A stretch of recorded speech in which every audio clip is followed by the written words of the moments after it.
Some shows talk about one team. Other shows barely talk sports. This show will talk Packers, Brewers, and Bucks every day. It's Wisconsin Sports Daily with Steve Sparky Fifer. Served up by Wendy's on 1250 AM and 105.7 FM The Fan. Download the Wendy's app today.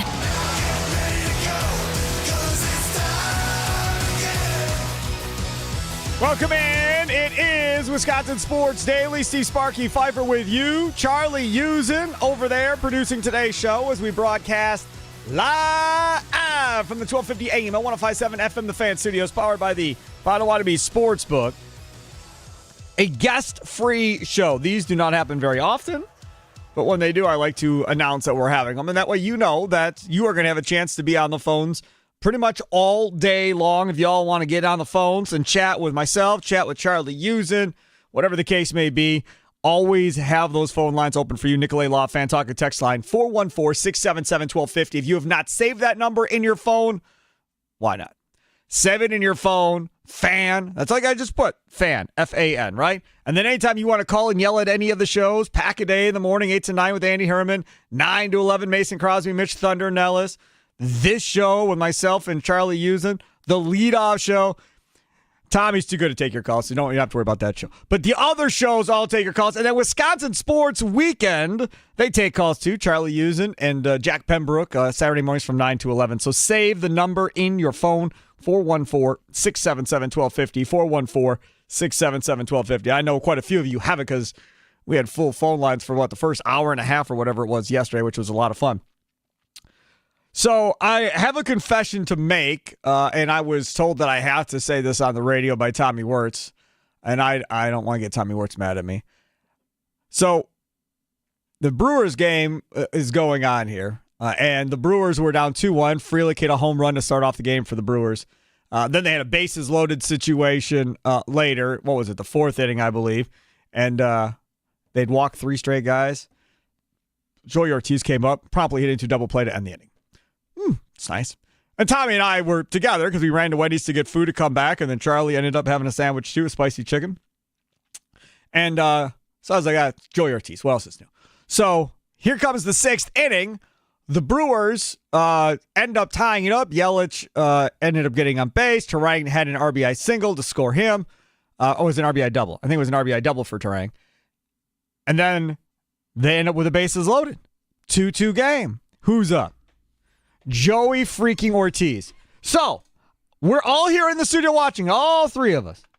And I'm like, man, because they went out there, the pitching coach went out there to talk to him before the at-bat. I'm just like, come on, man, what are you going to tell him? Throw 3 fastballs down the middle and see if he can hit it, right? That's what you tell him. Just throw it down the middle of the plate. If he hits it, he hits it, but don't screw around and walk this guy. Okay. They get to 3-0 on Joey Ortiz. And I was like, man, tell him to put the bat down when he's in the batter's box. Do not let him swing that bat. There is no green light. Don't let him swing. He didn't swing. Pitch was at the top of the zone. Ends up taking a strike. Fine. So now it's 3-1. Being completely honest, I still had no faith in Joey Ortiz. But this happened. There's a drive deep into left field, and it is a grand slam for Joey Ortiz. He got the head out and then some. The Brewers have blown it open in the 6th inning. 6-2 currently, now bottom of 6. Highlight courtesy of FanDuel Sports Network. Charlie Usen, you didn't think he was going to do that. There ain't no way. And you know what happened? That dude threw a ball right down Main Street and said, here you go, Joey. See if you can hit it. That's exactly what that cat did because he was not going to walk him. And you know what? Joey made him pay. Fine. It's awesome. But again, if I'm the pitcher and I'm the Mets, I live with that because odds are he ain't going to do that. It's just not going to happen. You got unlucky, and you've been unlucky. You just got swept by the Pirates, so things are rolling downhill on the Mets anyhow. So I guess maybe as a Mets fan, by the way, there are a lot of empty seats at that stadium. If you're a Mets fan, you're probably like, you got to be kidding me, dude. This dude's horrible, and he just hit a grand slam off of us, and now we're down 6-2. It's got to be a little bit frustrating. As a Brewers fan, you need Joey Ortiz to keep going and keep playing like he did for a month last year, because that's all he had, really. He had one good month. I think it was May that he had a good month of last year, and that was about the extent of it, because then he got hurt, came back from the injury, and wasn't the same guy as he was in May. Listen, we're going to get to the Bucks. Don't worry. I'm not going to talk about the Brewers while the Brewers are going on the entire time. But Charlie, if Joey Ortiz could hit 260, hit 15 home runs a year, steal 10 or 15 bags, 15, 20 bags, I think I'm fine with that if he plays as good a defense as he does at shortstop, because he's amazing at shortstop, obviously. So if he provides that much offense, I think that's more than good enough if he can just get to that level consistently year to year. I think all you're asking of guys like Joey Ortiz, guys like Caleb Durbin, all these different players that are filling in at shortstop and third base are to hit the balls that you're supposed to hit. Right. That is a pitch that you're supposed to hit. To go and bat 245 to 260, that's what you need to do and are supposed to be doing at that moment. They're not asking you to do any more than that. Just do your job and do it consistently, and that's all they're asking for, and this team can be consistently good then. Right, exactly right. And that's the one thing I think when you talk about this Brewers team, and we were talking about it before we came on the air, Tommy Wirtz and I, about the future, right? You got Jesus Made coming, you've got Pena coming, you got Cooper Pratt coming. He'll get here before the other two. So legitimately, second, short, third, we'll have all new guys here probably the next 3 or 4 years. And we've talked about it on this show as far as how many of these guys will actually still be here at that moment in time. And it's going to be telling how much they believe in those guys based on when they decide to trade these guys that are currently here. Because Ortiz, look, if his bat ends up being under 200 for the year or right around 200 for the year, would anybody be surprised if they moved him in the offseason and put Terang back at shortstop?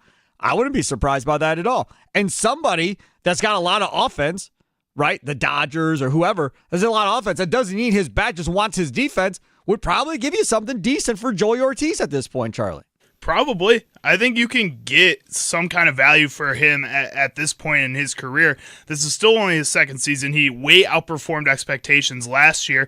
I think there's value to be had, and if you paired him with, like we've talked about over this past week and last week as well, one of these young starting pitchers in your farm system, you can get something really valuable for this team that can either help now or help 2 years in the future for a guy like Joey Ortiz, despite him maybe not being the highest value when he's on the field for this Brewers team. Correct. And that's something else I think too, as a Brewers fan, as you watch this. I mean, they said on the broadcast today that when Yelich came up to bat, what was the date? May 22nd, 28th, something like that. He was first in baseball in batting average over the last month, essentially, 30 days or so. Number one, third in RBIs in that same time frame. I mean, that's Christian Yelich, right? And what you're hoping for is Churio can put together a month like that at some point here to get himself going. You cannot expect, I don't think in my mind, that you're going to get this from Christian Yelich, obviously, for the rest of the year. At some point, he's going to slow down. And when he does slow down, that's when you need Churio to get going. They made a change to the lineup today. Contreras now up to the 2 slot, and Jackson Churio dropped down to the 4 slot, Charlie. I like it. I think it's a all right decision to be made. When you talk about, again, last week when we were talking about this Brewers team and their lineup, wanting to have another feared hitter behind Christian Yelich, at this point in this season, William Contreras just hasn't been that. He's been more of a contact guy. He's had a lot of those hard hit line drives, but he just isn't lifting the ball as much as he was last year. So I think a lot of teams are more willing to pitch around a guy like Christian Yelich during his hot streak right now in order to get to a guy like William Contreras, who isn't putting the ball into extra base hit territory a lot more anymore. A guy like Jackson Churio, he's not making as much contact, but every ball that he hits has been for extra base hits, it feels like lately. And if you have that behind a guy like Christian Yelich, who's been as hot as he is, maybe that can give a little bit more confidence in Jackson Churio in his contact abilities when you have a Christian Yelich on second base consistently, at least for maybe one more month. And I don't think Christian Yelich will lose this anytime soon. What we've seen before is that he's an MVP caliber player when he's feeling healthy. Right now, he looks pretty healthy. Last season, the first half of the year, we were questioning when it was going to slow down eventually. Right. It didn't slow down until he was out for the season. He was going to be a top 3 MVP candidate at that point in the season. I mean, he is that good of a player. He just needs to stay healthy. So that's the only thing that I'm worried about that could slow him down. Correct, yes. The health thing is the biggest concern with Yelich. No question about that. Going back to Joey Ortiz, I just called him up. In the month of June now, He hit 277 in the month of June. All right. If he does that anywhere in that area, I'm good. 326 on base, slugging 422, 748, with that OPS. To me, that's good enough. If he can do that consistently, 3 home runs in the month, I'd take that. That's 18 home runs throughout the course of the year. He hits 18 home runs with a 275 batting average. Nobody's complaining, and he's not batting at the bottom of the order either at that point. That's a stat line worthy of an everyday player position. Yes. What we saw before and what we've been seeing from Joey Ortiz this entire season hasn't been that. No, this is something you can keep in. In May, he hit 160 in May. 222 on base percentage and a slugging percentage of 267. In what world is he still in the lineup for anybody being that bad for the entire month of May? That's kind of crazy he was even allowed to have the month of June that he had after that. But again, that shows the faith, and it speaks to you didn't have anybody behind him ready yet, right? So if Cooper Pratt was at AAA and he's doing that in May, maybe they would have called up Cooper Pratt and said, okay, enough is enough.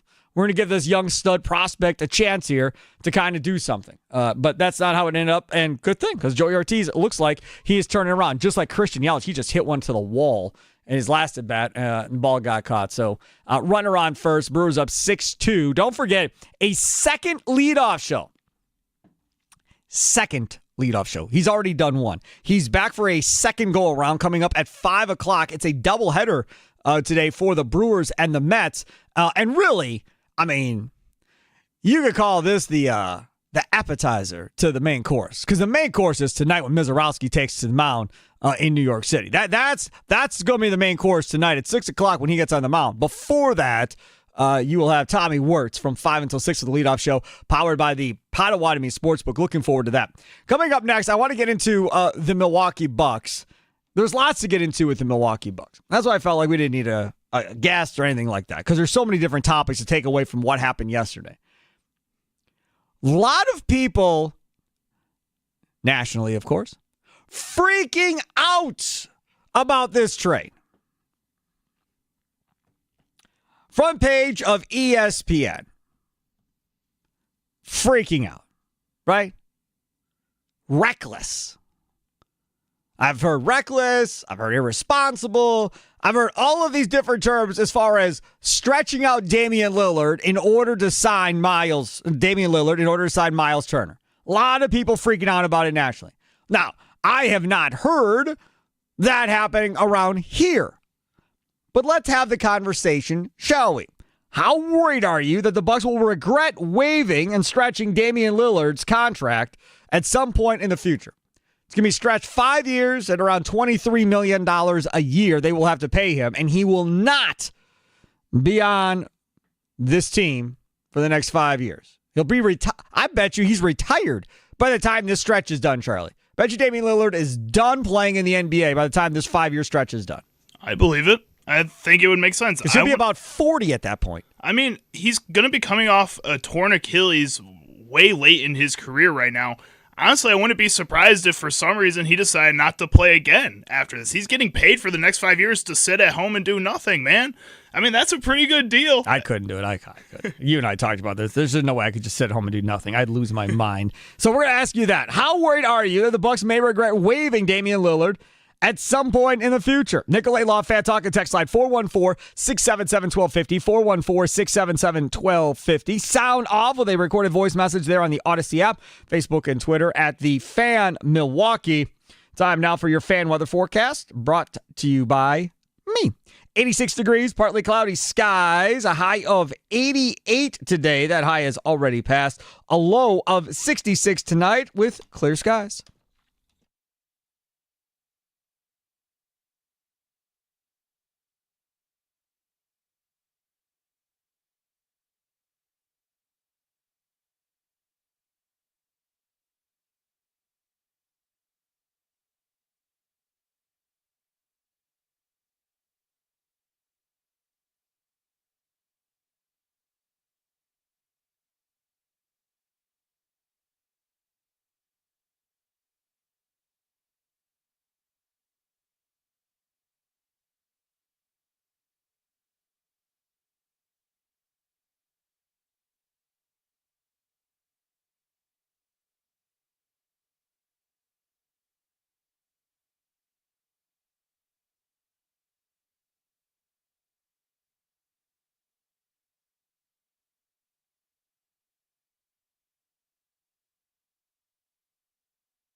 Welcome in. It is Wisconsin Sports Daily, served up by Wendy's, live from the 1250 AM and 105.7 FM, the Fan Studios, powered by the Potawatomi Sportsbook. Steve Sparky, Fifer, Charlie Usen, other side of the glass, producing today's show. And it is a fun show ahead. So we're going to talk about this Brewers game once it's done. We'll take some calls, wrap it up like a little mini post-game show. That'll be coming up probably in the 3 o'clock hour. Charlie Sounds of the Day, the top 3 clips from today at 3:40. I had sent Charlie a couple clips as well earlier today, so we'll see if any of that makes it into Charlie's Sounds of the Day. Green and Gold update. We're going to tie in the Packers and the Bucks. That comes up at 4 o'clock. You want to stay tuned for that, brought to you by the Potawatomi Sportsbook. Asking you right now, how worried are you that the Bucks will regret waiving Damian Lillard at some point in the future? You don't have to foul here, but you have got to come up with a stop. 5 to shoot. Turner, he puts it down. Myles Turner with the biggest shot of his season. And Indiana is up 9. And they can taste it.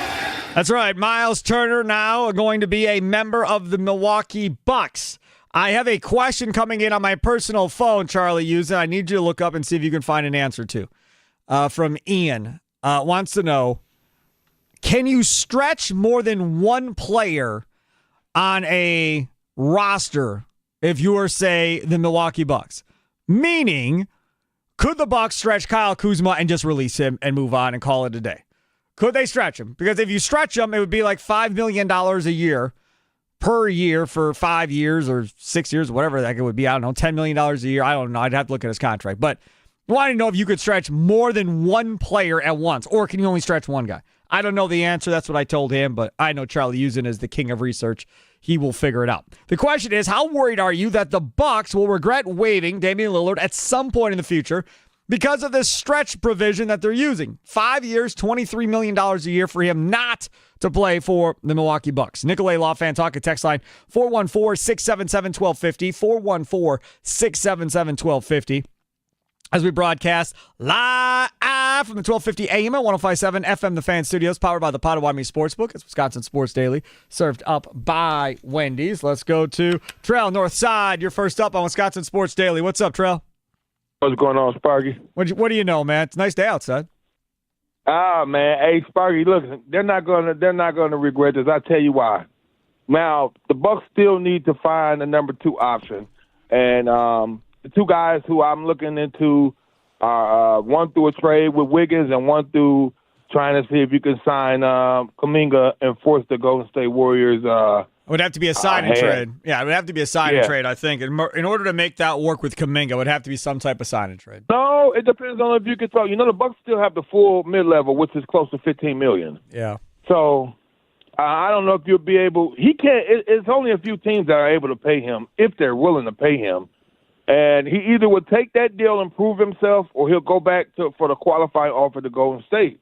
So if the Bucks can, maybe John Horst can pull some magic and put like a poison pill deal in there where they can make it hard for Golden State to match, what would be something that maybe can be an option. And I'd be great with Kuminga. I'd be all in on that. That's a younger player that can continue to go with Giannis and Turner for a while going forward. Mm-hmm. You let Kuminga be that scorer on the wing because you have nobody else. I'm all in on that. Yeah. But Wiggins is younger too, though, Sparky. Wiggins is 30 years old. He's I don't know, man. I've seen a lot. I've seen a lot of Wiggins. I don't know, man. I'm not there on Wiggins. Hey, come on, Sparky. Let's just hold on for just a second. Now, he was the second option, bona fide second option on a championship team, the Golden State Warriors. He averaged 19 points and 8 rebounds in that championship against the Celtics. And he was hellacious on the defensive end against Tatum and Brown. Yeah, that's true. And he's 29, 30 years old, which is this is the next point. The Bucks have just done something that I haven't even realized I really thought about. Do you realize that Gary Harris and Giannis are the oldest players on the Bucks team right now? I looked at the roster. They've got like 3 dudes at 30 years or older, I think, on the roster. 2 or 3 guys. Yeah, everybody else is in their 20s. Yep. Like the Bucks have John Horst has actually changed the team that was one of the oldest teams in the league to now being a team that is closer to one of the younger or mid-age teams. And I think that's just incredible. I didn't even pay attention to I really seen that and said, oh, my God. Giannis is like the older statesman on his team now. Like, and so I don't think they're going to regret that. I mean, I guess it was a horrible trade. It didn't work, but you got to get past that. But as far as them, the youth movement they got going on, they got the mid-level exception. They got a first-round pick and a pick swap that they haven't used. So they do got some more assets coming in. As the more years that they go on, they get more assets. Correct. Because, years down the line. Yep. So I think they're going to be fine. They do need a number 2 option. I think they're going to play Giannis a lot at point guard this year, but they still got to get a backup point guard to go with KPJ, when Giannis is not running the point. But, I think they're going to run a lot of point guard with Giannis. It probably will work out in the Eastern Conference. Giannis might have an MVP caliber year, and if the Bucks win 50-plus games, he might get another MVP. So you're right about that because his assist numbers are going to go up if they have him running the offense more. Thanks for the call. Right? I mean, nobody – I haven't heard anybody. I didn't say nobody. Maybe somebody has said this. If he runs the offense a majority of the year and they shoot the ball like we talked about yesterday on the show, Charlie and I were like, if they don't add a second option, then they're going to have to be top 2, top 3 in three-point field goal percentage in the NBA to have a chance to do something in the East, right? Well, if they're top 2 or top 3 and Giannis is the guy distributing, could he average a triple-double? I think so. Pretty really? easily. You think so? We saw him for... That's a high number, 10 assists, man. We saw him for about 2 weeks straight lead this team in all 3 categories this season when Damian Lillard was out that first time. I think he very much could do it. It's also going to take a big toll on Giannis Antetokounmpo's body. And when it comes to playoffs and he gets hurt around that time, we can't blame him for that because it's going to be the team and the structure of the team that put him into that position carry that work. Well, wait a second here. When you say put a big toll on his body, I would argue that there's more of a toll put on his body if you're asking him to play down low and bang with Joel Embiid of the world and so forth versus being up at the top and either drawing somebody of size that he can run past, or if they put somebody smaller on him, he ain't going to hurt Giannis. So be it, right? I mean, don't you risk him getting hurt more putting him down low than you do up on top? I don't think so because I don't think him being the main ball handler is going to stop him from being a downhill player and stop him from being physical in the paint. I actually think it's probably going to make him a little bit more aggressive because he's going to be running downhill more often with the ball in his hands. Yep. And when you see players like a John Wall or a Derrick Rose who did that so often and they got hurt pretty bad pretty early in their careers, if Giannis is starting to do that more often later in his career, I think that greatly increases the chances of injury. Did you see Giannis's quote the other day that this is how he sees the last phase of his career playing out with him running the offense and dishing? See that, no. Yep. All right, I like that. That was his quote, that I have always envisioned the last phase of my career kind of being the distributor, making guys around me better and kind of being that ball handler type guy. So we'll see. I mean, obviously, I think he's way more fine doing that than he is starting at the 5.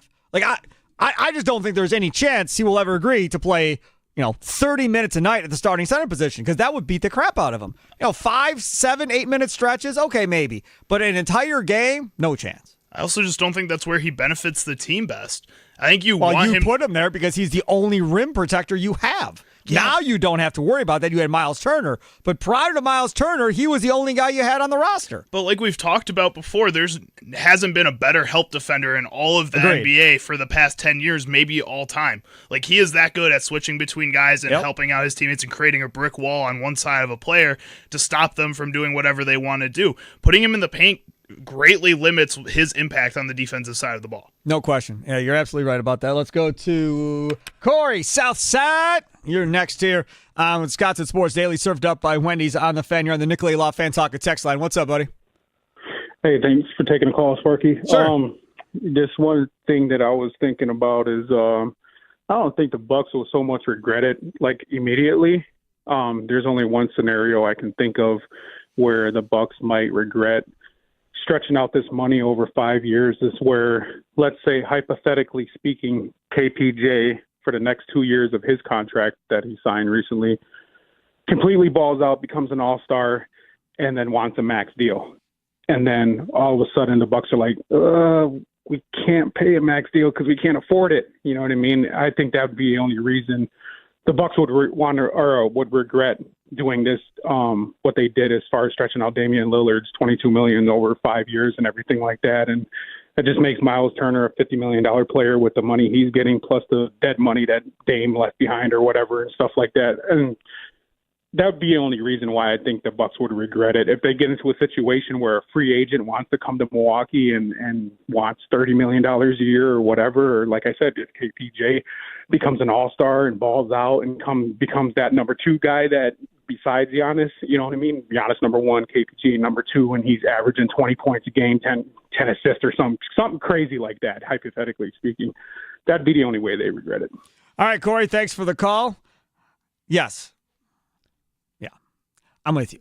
If somebody ends up becoming some star player that you're not anticipating, and then you've got to figure out how you can pay him, yes, then that is an issue.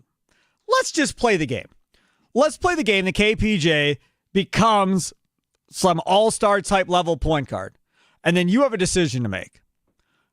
Because Giannis has the opportunity to opt out after 2 years, right? So now Giannis has the opportunity to opt out. He's playing an all-star level. Giannis goes, I'm good, I'm staying. Myles Turner has an opportunity to opt out the year after that in his 4th year. At that point, now you have a decision to make. Now it's, do I keep Giannis and let him walk? KPJ, because he's young. Or do I put all my eggs in that basket and go, this is the guy that's going to carry us for the next 10 years, and we're going to build around him going forward because he's young and he's on the rise still at the guard position. That's going to be a tough little thing to figure out. Now, do I think that's going to happen? No, I don't. But, that would be something if one of these young guys busts out and all of a sudden then you have a decision to make financially with where you're going to spend the money. Just remember, if and when Giannis leaves, that's $50 million or so. If he signs another extension, y'all, what's that going to be, like $75 million a year? Something stupid like that? I mean, it's a gigantic number. And I understand, like, the number on what you're allowed to spend before the luxury tax, before the first payment, before the second payment. That's going to continue to go up. Why? Well, because you have streaming money coming in and TV revenue money coming in, and these payrolls continue to climb. So over the course of time, as that number climbs, yes, the Lillard number is going to look smaller as you go through the 5 years. That's just normal. When Jordan Love signed his contract with the Packers, it was like, oh my God, that's so much money.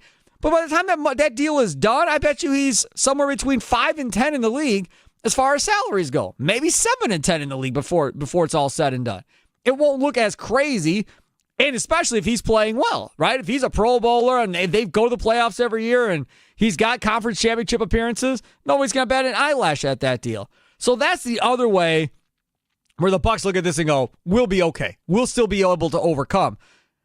The Giannis thing, and I don't know if you got that clip from ESPN this morning, talking, now it's Ramona Shelburne. Now it's been Shams Charania. It's been Brian Windhorst. We've gone through all of this.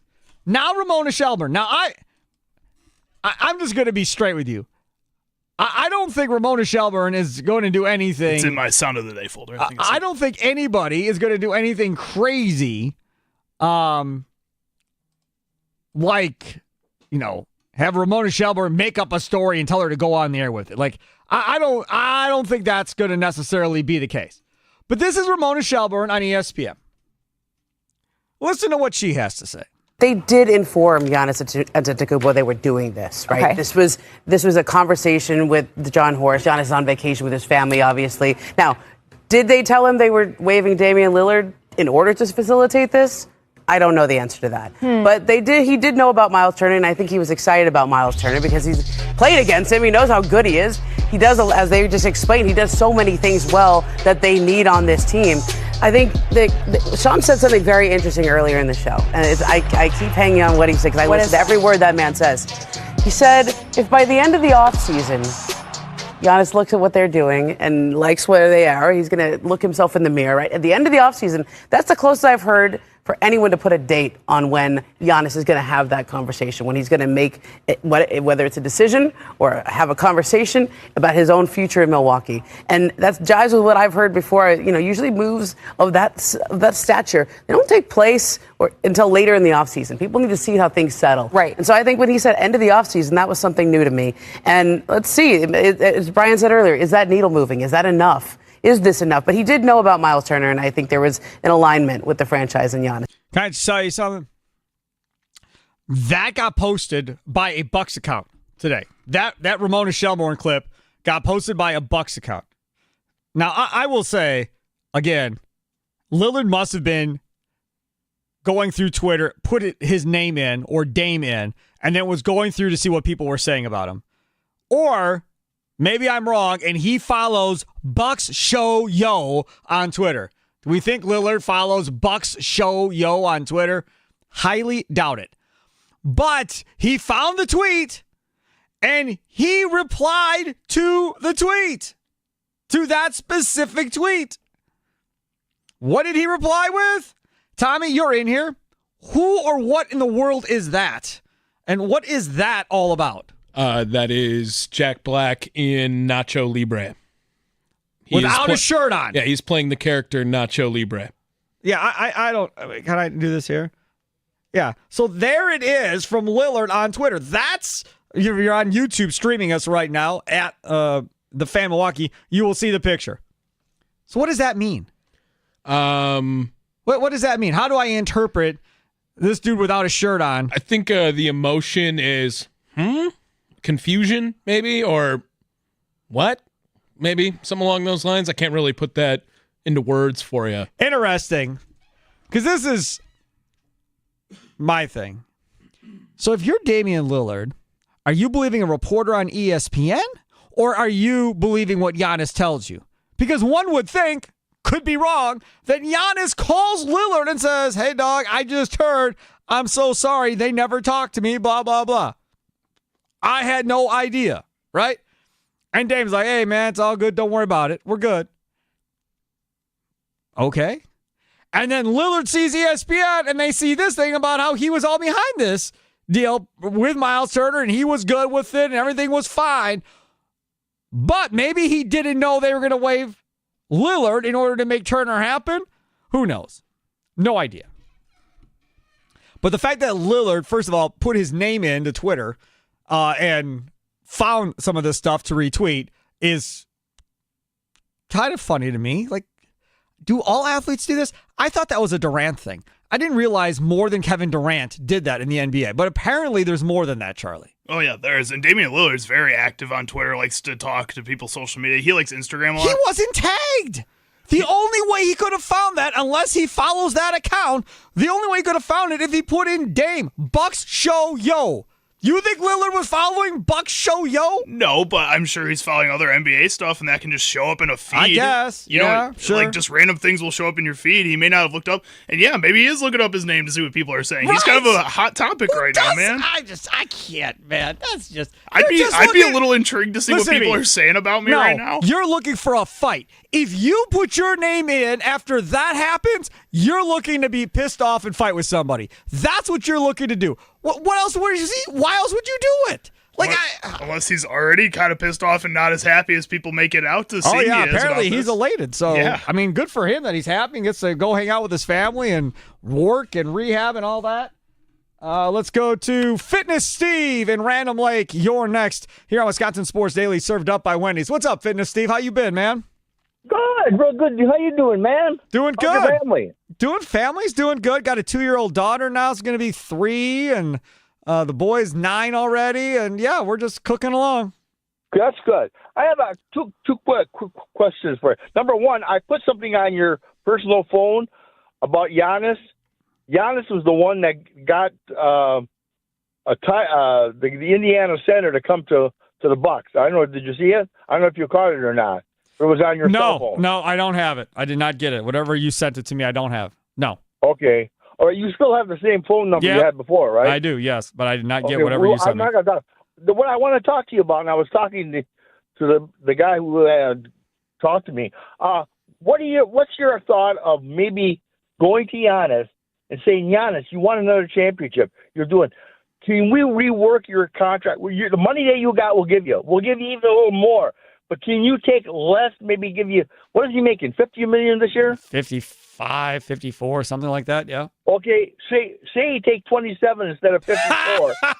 No chance. It's not happening. I mean, it's a hell of an idea. I don't think it's crazy as a fan to think, hey, take less money, help us out, let us help us win a championship. That there's no way. And Giannis could be the best teammate and the best team guy and be the most loyal guy in the world, but to take like a $30 million pay cut or whatever, no chance.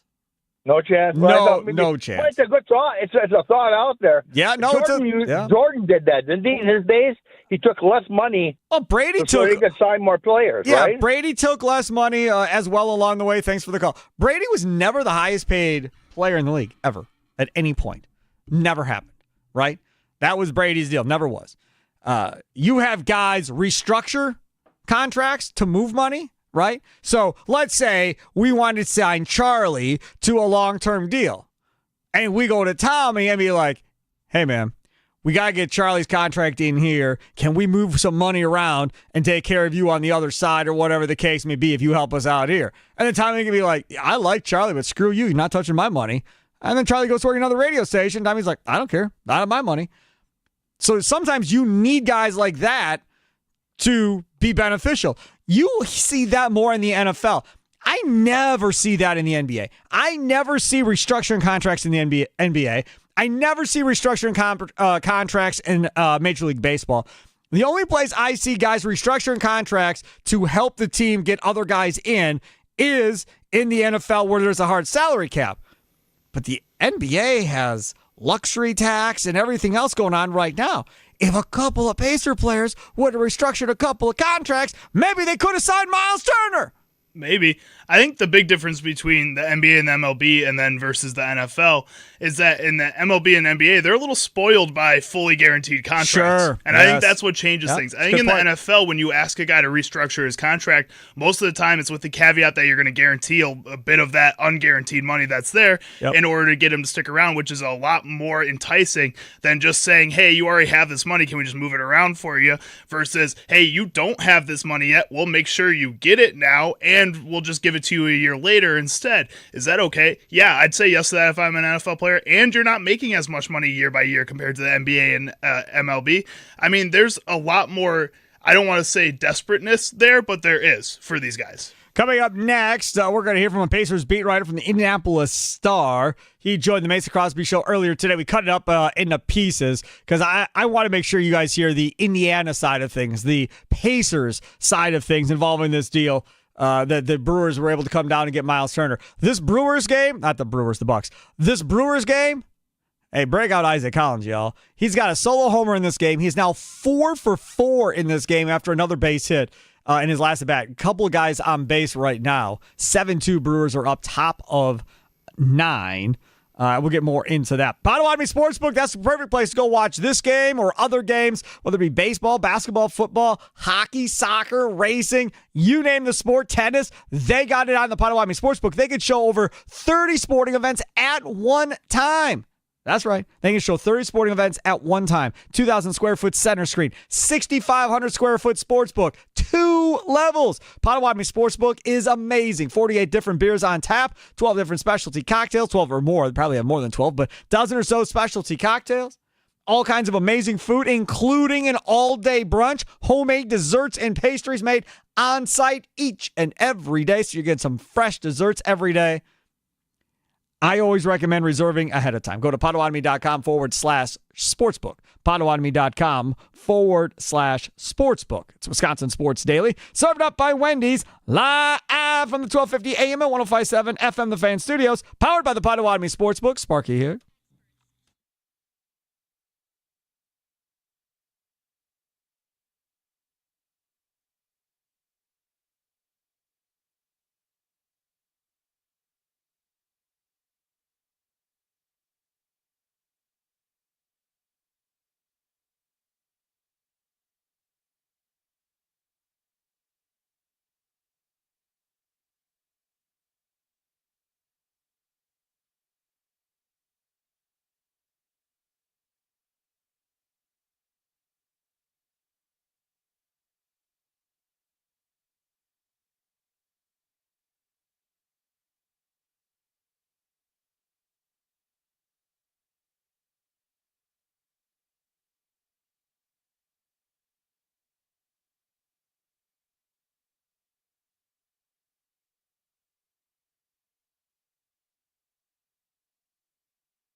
Welcome back. It's Wisconsin Sports Daily, served up by Wendy's. This Brewers-Mets game is going to be done here shortly. So we got some clarification on a couple of things that came up in the last segment. Charlie was doing some work over there. So, Charlie, what did we find out about stretching provisions as far as can it be more than one player or not? So it can be more than one player depending on how much each player is making and how much is being stretched. So as we learned yesterday, there's a bunch of different stretching provisions that happen depending on when you're cut. 15% is the most you can stretch. So, you can stretch up to 15% of the team's salary for each year that it's guaranteed that you're stretching it. So, like for 5 years in the future, if it doesn't hit that salary cap or doesn't match that salary cap, then that's an issue if it were to go down for some reason. Right. So they took all the way up to the 15% to 23. But because of that, that means they then can't stretch anybody else because they used all their money. But if that would have been $3 or $4 million, they could have stretched one or two more guys to get to $23 million then, right? Correct. So they can still fully buy out players, but they can't do what they're doing with Damian Lillard. Correct. Right.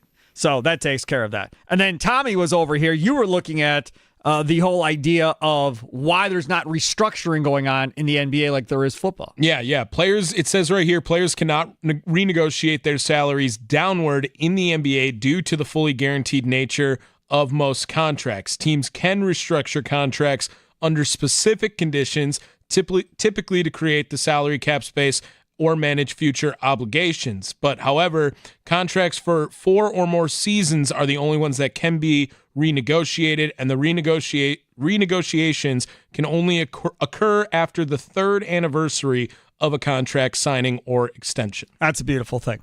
So that is why you don't see restructures in the NBA. That means also, based on what he just said, Tommy said, that you can't restructure till your lame duck year. What am I doing then? I can't move money around anywhere. I'm stuck. That's my last year. If I restructure a deal with 2 years left, now I can move money back to the 3rd or 4th year to increase that cap number or do whatever I want to free up money for that given season. I don't understand the point of that necessarily one way or the other. Having said that, the Brewers game is over and we have a winner for the Milwaukee Brewers. Now remember, it is a 2-game doubleheader today. The Brewers now will have a second game coming up tonight, and that's really the entree. This was the appetizer because it's Jacob Mizorowski on the mound coming up tonight. 5 o'clock leadoff show powered by the Potawatomi Sportsbook with Tommy Wirtz. Let's go over this game here as the Brewers come up winners. Second pitch of the game, Sal Frelick goes yard. Boop, gone. Solo home run for Sal Frelick, which was a beautiful thing. Then they're down 2-1. And the reason they're down 2-1 in large part is because Freddie Peralta, for all of his greatness, walks will come back to bite you. And it was a 1-1 game. He walked Soto. Soto steals second. Alonso knocks him in. Now it's 2-1. That was there in, the 4th inning. Then the bottom of the 4th, here come the Brewers. They get bases loaded again. Joey Ortiz hits into a double play after he had walked 3 guys. Double play, boom, ends the inning. So now it's still 2-1. Up comes Joey Ortiz again with the bases loaded. Now, the Brewers had come back and tied it previous to that because you had an RBI double by Terang to score Yelich, which was nice, who had gotten on and maintains being hot. Up comes Joey Ortiz. I had absolutely zero faith. That it went 3-0, and I was like, just put the bat down. Don't you dare swing. He takes a strike at the top of his zone, 3-1. So, again, kind of thinking, I still don't want you to swing. It's 3-1. You could still take another pitch. He did not take another pitch. There's a drive deep into left field, and it is a grand slam for Joey Ortiz. He got the head out and then some. The Brewers have blown it open in the 6th inning. Amazing. Just amazing. He absolutely crushed it. And we were sitting here off the air before that happened going, I was saying, not Tommy or Charlie, just throw the ball down the damn middle of the plate and see if he can hit it. That's exactly what I do if I was a Mets pitcher. It's 3-0, 3-1, throw it down the middle, see if he can hit it. Don't walk him. Don't walk in a run. If he hits it, he hits it. And he hit it. And the Mets have not been playing well lately, Charlie. And that was another deal of when you are in a funk, everything that can go wrong will go wrong. which is something that I don't think you should expect from the Mets the entire season. You shouldn't downplay this team. Last season, we saw that happen to them for the first half of the season. They didn't look like a very good baseball team. And then they got to the playoffs, and I think a lot of teams that were ranked ahead of them kind of misjudged them in the playoffs. And when they were playing hot, they're one of the best teams in baseball. So that can change in the matter of one game here. I don't think Jacob Misiorowski should feel safe, or this team should feel safe from this first game of the day. I want to see Misiorowski against Alonso. I want to see Misiorowski versus Soto. Or do you think they're scared and they're not in the lineup tonight? They're off.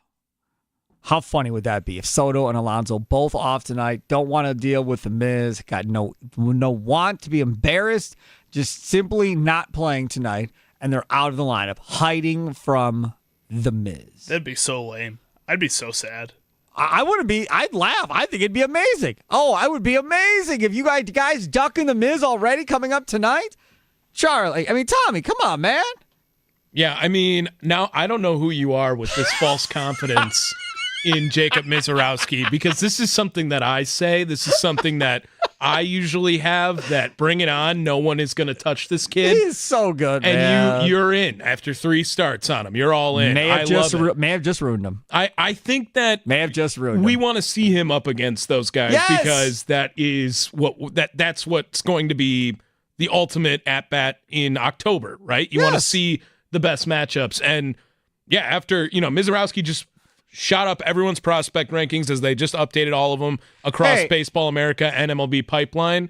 What was that? We don't have any guests booked, but I wonder what Ryan Wood's doing right now. They just lost 17. You want to get Wood on and talk about his Mets? Get Ryan Wood on with the Green Bay Press Gazette. Hey, Packers got nothing going on. You're probably just chilling on a beach somewhere. But hey, let's see if I want to talk about the Mets game that just happened. Just curious. You haven't brought up Isaac Collins. I'm not. I got to get to him. So the game was 6-2. Isaac Collins at bat. And Collins out towards left field. This is way back. This one is gone for Collins. 7-2 Brewers on Collins' 5th. Poor Mets fans. Have a day, bottom third of the order.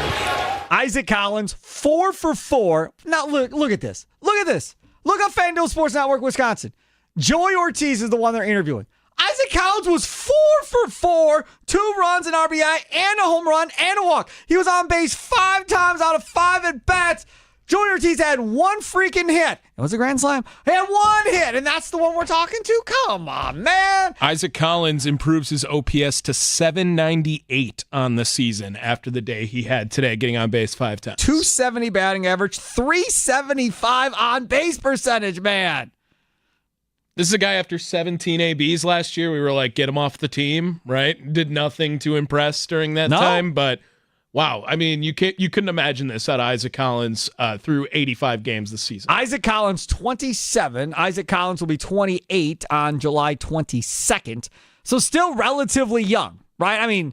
He's not Misiorowski young, but still relatively young. He's not at 30. I don't know if Isaac Collins, well, I shouldn't say this. I think Isaac Collins can play his way into a starting role for next season. If Isaac Collins continues to play like this, be good defensively, hit the ball, do what he's doing currently, Isaac Collins could very well be that guy. Because, as we've seen with Gary Mitchell, nobody should rely on that cat to ever be healthy. Yelich is a DH. The only outfielder that you have that you know for sure is going to be there is Churio. And then you think Frelick, if they keep him in the outfield. So why couldn't this be the starting outfield going into next season? You don't have an outfield prospect close, Charlie, that's going to come up here and take any one of these guys' jobs, unless you go into free agency, right, and make a trade or sign somebody in free agency, which, again, that means spending money. Or you make a trade and go get a power bat to play one of the corner spots. But even with that, what Isaac Collins is doing right now, even if he's not a starting outfielder, even if he's a utility guy, 4th outfielder, whatever, you still feel good when he comes up to the plate. You might as well keep him around. Your next option is Blake Perkins whenever he comes back healthy. He's not that far away. He should be back shortly. Which should be pretty exciting. That's a guy who's a Gold Glove caliber center fielder when he's healthy out there. He doesn't have the same kind of bat, but I think he kind of gave you what Isaac Collins is giving you right now. And if you feel like he can give you that coming back healthy, do you really need to keep an Isaac Collins around that much? Well, that's the question. Isaac Collins, for the month of June, hit 288, a 411 on base percentage for the entire month. 508 slugging. That's pretty good. OPS of 919 in the month of June. Again, he got going. Joey Ortiz got going. And they said it on the broadcast right there when we played the Isaac Collins thing. Bottom through the order, let's get going. They've been going now for a while, the bottom third of the order, maybe even more consistently than the top of the order has been. Yeah, and on top of that, I think that we're going to see a little bit of an experiment with Isaac Collins in the coming weeks when Blake Perkins comes back to be that Hernan Perez utility guy where you could literally put him at any position during this time. No disrespect to Hernan Perez. That means Caleb Durbin.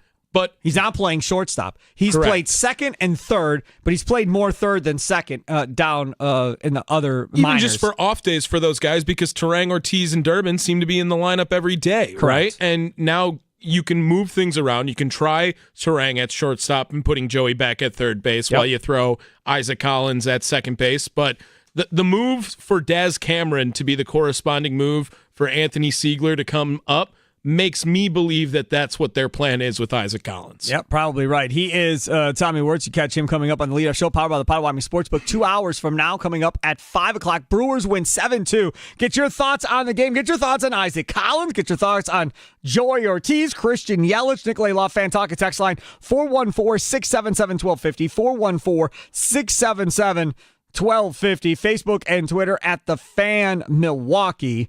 Let me tell you about my friends over there at US Cellular. Been with them for over a decade. And why I like them? Well, first of all, customer service is something that they strongly believe in. And they strongly believe in kind of like everybody kind of being a big old family, I guess is the best way to put it, right? Always offering you deals. You get these text messages, hey, come on in the store and you have a chance to win a prize. Or, hey, it's US Cellular Days here and get your discounted tickets. Or, hey, it's US Cellular Day here and get a free ticket to here if you're a customer of that. Always got stuff benefiting their customers. You never fight about it. I haven't. In over a decade, I've never fought about a bill. I've never fought about a bad phone one way or the other. I had one experience where I got a phone. I don't care. I'll say what it is. An LG phone that was an absolute piece of crap. And I went back in there. I said, I hate to do this, y'all, but this phone is horrible. Do you know what the rep said? The rep looked me straight in the face and said, that's why they're getting out of the phone business. Yeah, let's change that out for you. Done. Easy. No fighting. Just agreed. Yes, that's why they're getting out of the phone business. And they eventually did. I felt bad because a couple seats away, some guy was asking about buying an LG. I was like, oh my God. No, please don't do this. No, don't. I kept my mouth shut though. I got switched out phones, went back to my Samsung, and have been happy ever since. That's what I mean, man. Like, I love US Cellular. So right now they've got Us Days going on. Their exclusive event to celebrate loyal customers between now and July 16th. Customers who visit a store or on their website can check out the best upgrade offers of the season. Their exclusive event to celebrate loyal customers with unique offers. This includes big discounts on new phones and tablets, plus other giveaways and events. Parking lot parties are going on at different stores throughout the country. DJs, food trucks, everybody is different in how they do their parking lot parties. Find the nearest event going on by you right now. Go to uscellularparty.com, uscellularparty.com. Coming up next, we'll take some of your calls, your tweets on the Brewers' big 7-2 win. I'm pretty sure nobody else is doing a call-in post-game show on afternoons in this town. Everybody else feels like they're not worth their time. So we'll take your calls. We're here for you. Nikolai Law, Fan Talk and text line 414-677-1250, 414-677-1250. Facebook and Twitter at The Fan Milwaukee. It's Wisconsin Sports Daily, served up by Wendy's, live from the 1250 AM at 105.7 FM The Fan Studios, powered by the Potawatomi Sportsbook. Sparky here.